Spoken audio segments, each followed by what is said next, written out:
because I believe that we all have the power to make a difference in this world, to make this world a better place. We all make choices every day, and everything that we do helps. Now, I'm Canadian, and I have lived and traveled to many different places in the world. In the last 20 years, I've been based in Hong Kong, working in Asia. Now, Canada means many things to me, but one of them I'm going to talk about mostly is nature.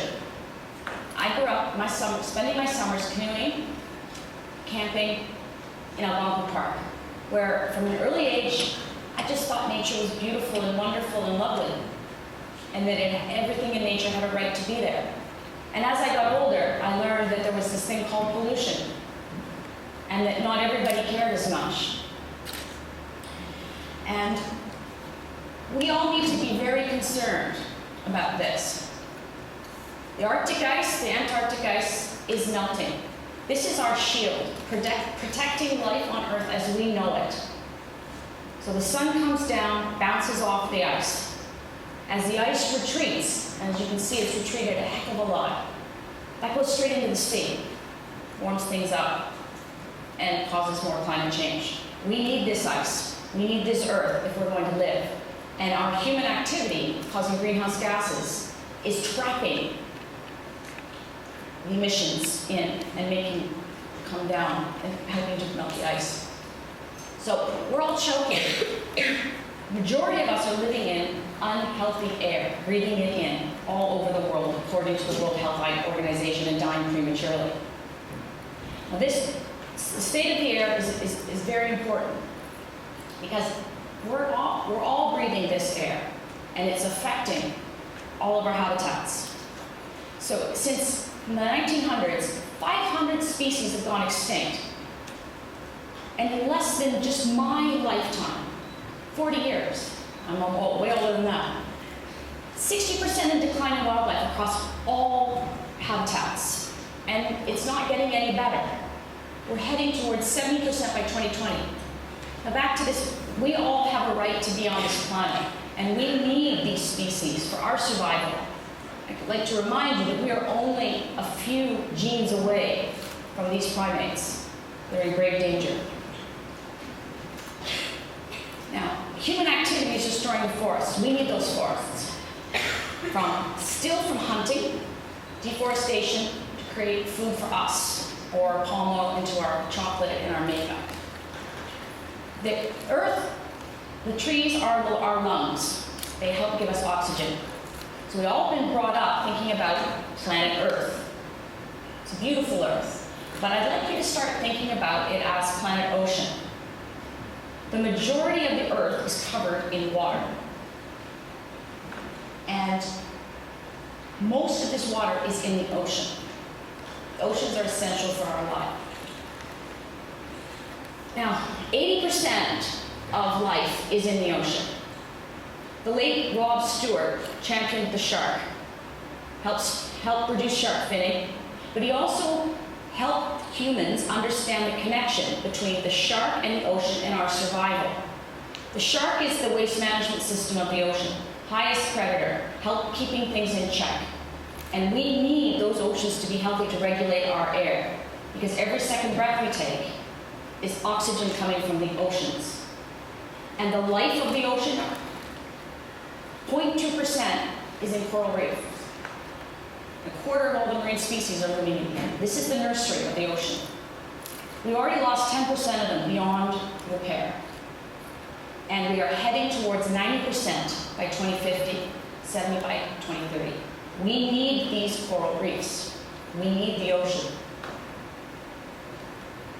Our seabirds, whales are washing up full of our crap.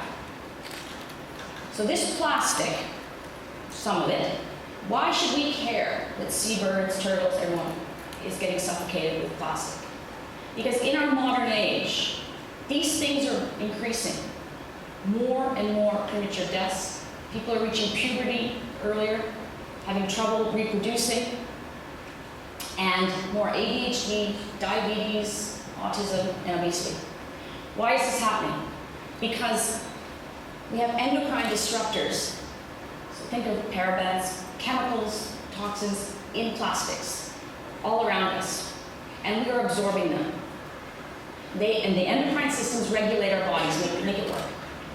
So when the little fish eats the plastic, because now the ocean is full of thousands and thousands of teeny weeny bits of plastic. You remember when those turtles fell over in Hong Kong?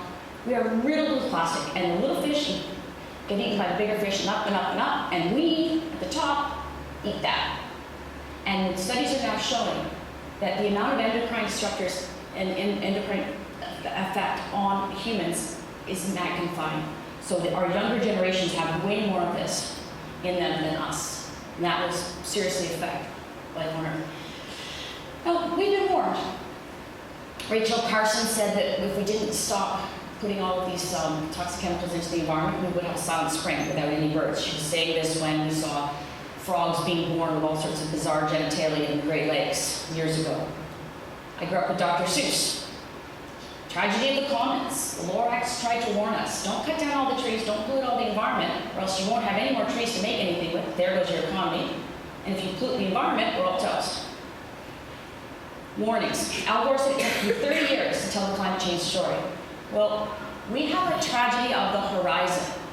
The governor of the Bank of England, Mark Carney, has coined that. And he's talking to investors, he's talking to banks. The World Economic Forum said, what are you worried about in the next 18 months? It's migration, refugees, failure of governments, conflicts, state crises, unemployment.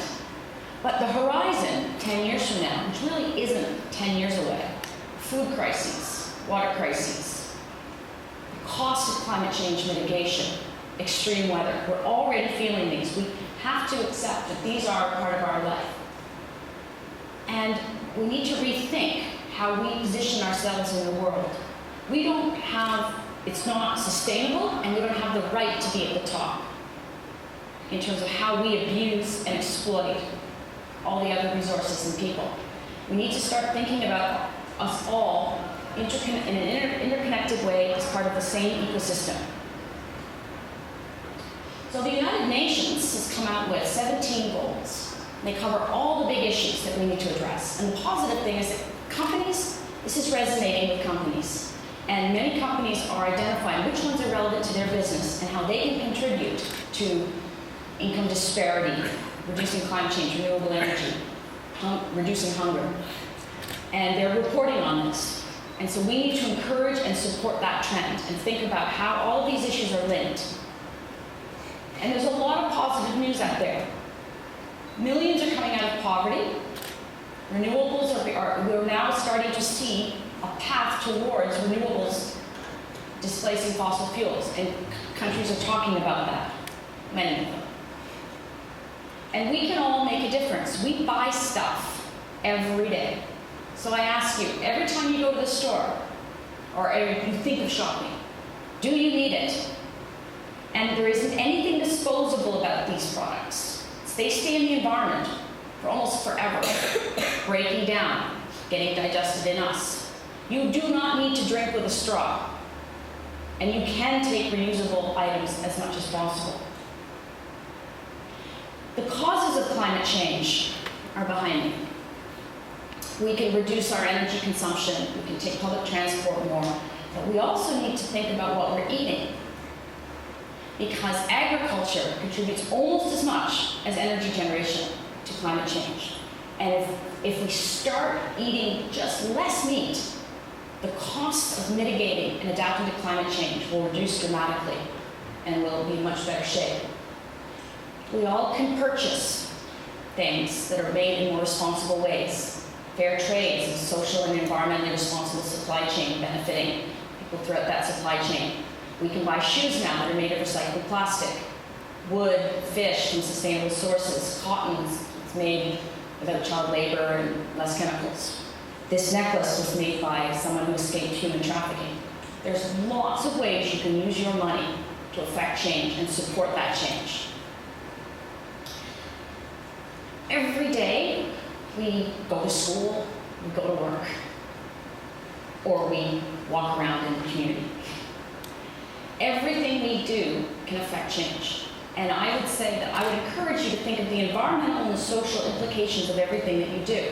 You can reduce your environmental impact, and you can look at how can I benefit people. So if you want to go into banking, you can invest in renewable technologies, sustainable technologies, social enterprises. You can direct that money. If you're going to go into be an educator, how can you integrate sustainability into everything you do? Because it should not be separate, it should be integrated. If you want to be an engineer, can you engineer greenhouses that will work in humid or arid areas to help bring people have food so that their kids can go to school with a full meal? Everything we do has an environmental social implication, and nowadays people want to work for companies that share their values. This whole thing about ethics and being able, this work-life balance, it's not that anymore. It's work and do what you love and make that happen and influence others so that, because you can, and you can help affect change, and by setting an example and asking questions and just thinking about what you do. So in the wise words of Mahatma Gandhi, be that change that you want to see in the world. It's worth it. And everything that you do helps make a difference. Because we all are in this together, and we all want a better future for us and our children.